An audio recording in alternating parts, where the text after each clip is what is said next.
Buenas tardes profesor Cordero, buenas tardes profesor Mora. En cuanto a mi intervención, la voy a referir a la presentación del profesor Cordero en algunos aspectos que me han llamado la atención tanto en la lectura como en la presentación.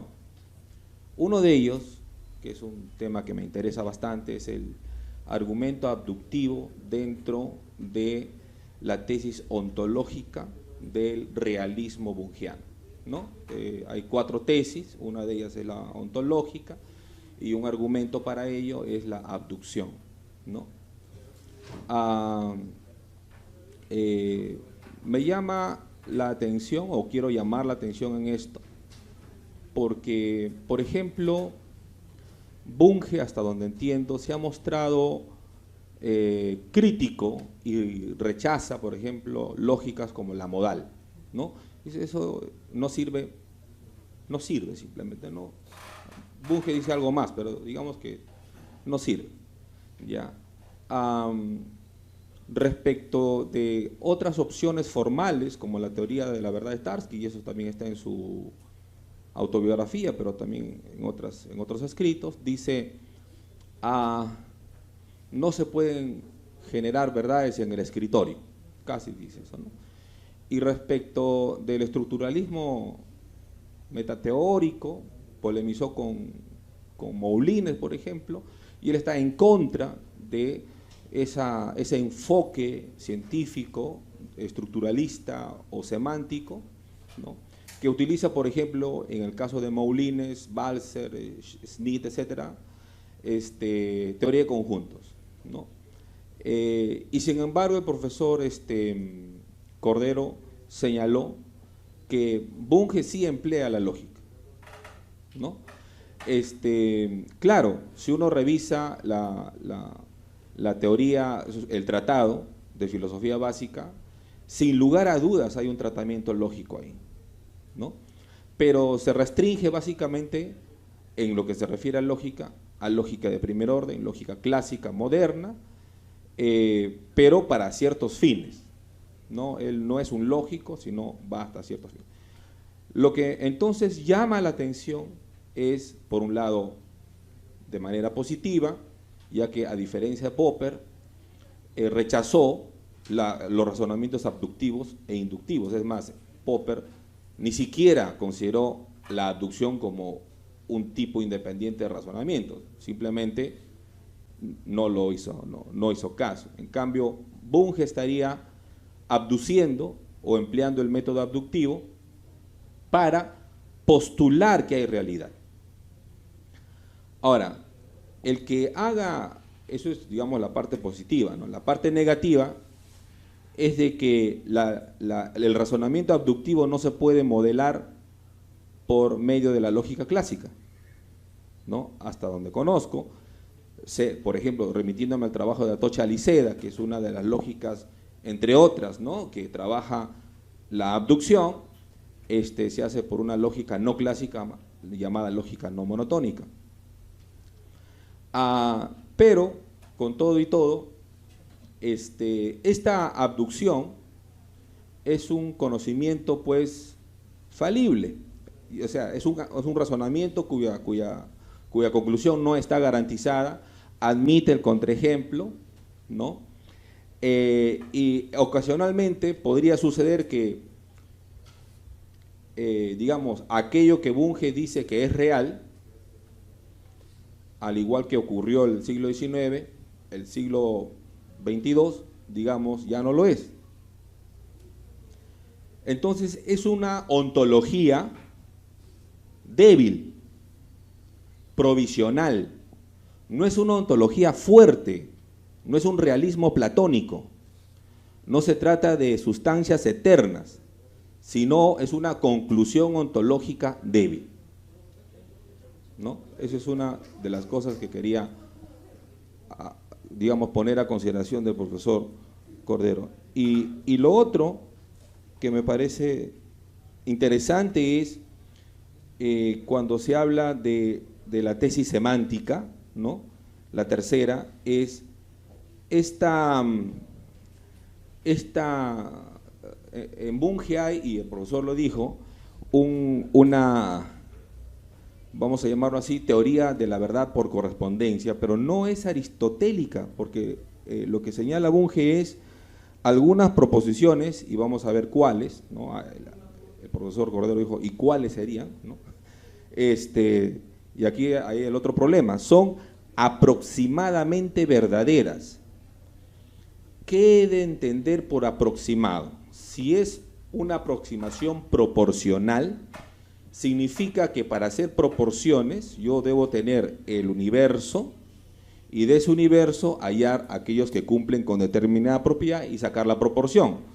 Tantos cumplen con ser negros de un universo de 100, entonces tantos sobre 100, ¿no? Pero tengo que conocer previamente estos 100, este universo, ¿no? Es ese tipo de aproximación, o si es una aproximación de carácter probabilístico. El problema ahí es que la teoría de las probabilidades trabaja con el infinito actual, porque está expresado en teoría de conjuntos, ¿ya? Por ejemplo, ¿no? ¿Hay algún evento cuya probabilidad sea 1 sobre pi? No, no es posible, pues, porque eso es un número, digamos, esa probabilidad no es posible de hallar, ¿no? 1 sobre pi. Habrá una probabilidad aproximada a 1 sobre pi, pero exactamente un evento cuya probabilidad tenga un 1 sobre pi solo se puede decir, no puede surgir en un laboratorio, porque no hay cómo medir con tanta precisión, y además 1 sobre pi tiene una infinita cantidad de dígitos decimales, ¿no? Entonces, y es por eso que a mí sí me gusta un poco la posición de Van Fraassen, de la imagen científica, en el que el problema o sea, digamos, lo que ocurre del hecho de aplicar probabilidades a la ciencia es que, por un lado, la ciencia o los experimentos científicos son finitos, y por otro lado la teoría de las probabilidades utiliza el concepto de infinito actual. Entonces, esa yuxtaposición de lo infinito a lo finito, en términos de Van Fraassen, es algo así como convertir o hacer o que la ciencia se convierta en un lenguaje modal. Y yo entiendo esto como una modalidad no de re, como aparentemente Bunge estaría diciendo, la ciencia habla de cosas que existen, sino de dicto. Es la intención de la comunidad científica la que formula en un lenguaje matemático, utilizando probabilidades, cómo se entiende el mundo, con prescindencia de que pueda decir de que existe o de que no existe, ¿no? Me parece que, volviendo a esta afirmación de Bunge, de una correspondencia por aproximación, habría que no solamente decir y qué cosas sí son proposiciones que se corresponden, sino también desarrollar o clarificar lo que se entiende por aproximarse a la verdad. Eso quería consultarle, profesor. Gracias.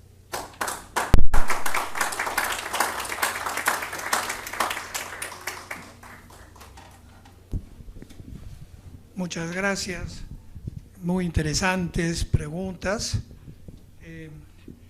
Bueno, vamos a empezar por el orden de exposiciones. Entonces, el profesor Mora hace exposición del profesor León Ontiveros.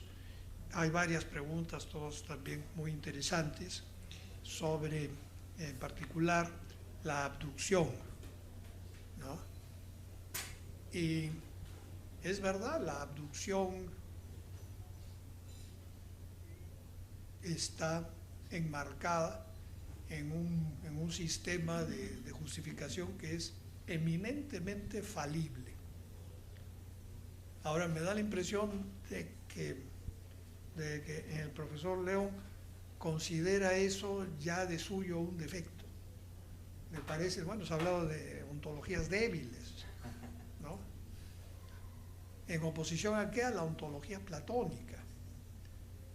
Y eso es interesante, hay toda una manera de ver la filosofía que es consustancial con ciertos elementos platonistas. Hay otra que está más cercana a Bunge, cercana a la mía, en la cual no hay ontologías fuertes. O sea, la nostalgia platónica es linda, pero es una nostalgia. Entonces, la posibilidad de que un enunciado sea falso es irreducible, la posibilidad. O sea, no tenemos conocimiento apodíctico, no tenemos conocimiento metafísico en el sentido tradicional, entonces todo lo que pensamos, en el mejor de los casos, es, en el sentido que has mencionado, débil.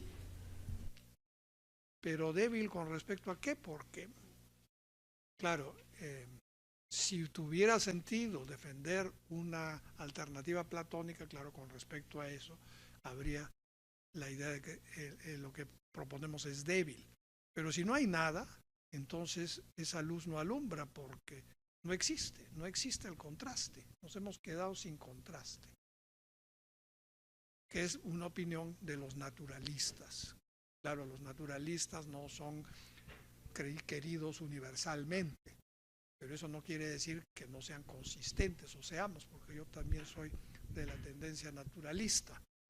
Y para los naturalistas, la posibilidad de que un enunciado sea falso no constituye razón para pensar que es falso. Es simplemente la posibilidad de que sea falso. ¿Cómo sé yo que estoy aquí? ¿Cómo sé yo que no estoy en la matriz o que soy un cerebro metido en una batea con terminales? Yo no lo sé. Apodícticamente yo no sé eso. ¿Quiere decir que debo preocuparme? No, para nada. Cuando vengan indicios de otro tipo específicos, allí empezaré a preocuparme, ¿no? Es la diferencia entre dudas globales y dudas específicas. Dudas globales o a veces llamadas cartesianas. Y lo que hemos hecho, al menos en algunos sectores de la filosofía, inspirados por la ciencia, es darle la espalda a las dudas metafísicas así llamadas, o dudas globales. Las únicas dudas son las que se aplican directamente a creencias específicas. Las que no tienen dirección, que se aplican a todo, son muy importantes porque nos recuerdan que podemos estar equivocados. Eso quiere decir que la mejor visión del mundo que logremos desde este punto de vista naturalista admite múltiples realizaciones y que todo lo que tenemos es una probabilidad bayesiana en el mejor de los casos. Y si ya tenemos una probabilidad bayesiana que es tan alta como hemos logrado en este mundo, entonces eso es todo lo que aspiramos a tener antes de tomar acción compatible con esa creencia. Entonces no estamos en condiciones de proclamar apodícticamente nada. Lo que hacemos es buscar duramente la consolidación de nuestras ideas a un nivel en el cual, basado en nuestra experiencia del mundo, llegamos a un nivel bayesiano con respecto al cual decimos, bueno, y a partir de este nivel actuamos. ¿Qué significa actuar? ¿Qué significa creer? Creer significa estar dispuesto a actuar conforme a la idea, a la creencia. Entonces, bueno, yo de aquí seguiré la tertulia con los amigos, ¿Por qué? Porque yo sé que estén allí. No, en el sentido platónico, no, de ninguna manera. Yo no sé nada políticamente, yo al menos. Y entonces, bueno, no, eso es una cosa que hay que decir. Finalmente, porque ya esto está muy largo, sobre la aproximación a la verdad, claro, hay maneras suicidas de hacerlo, que es la que hizo Popper,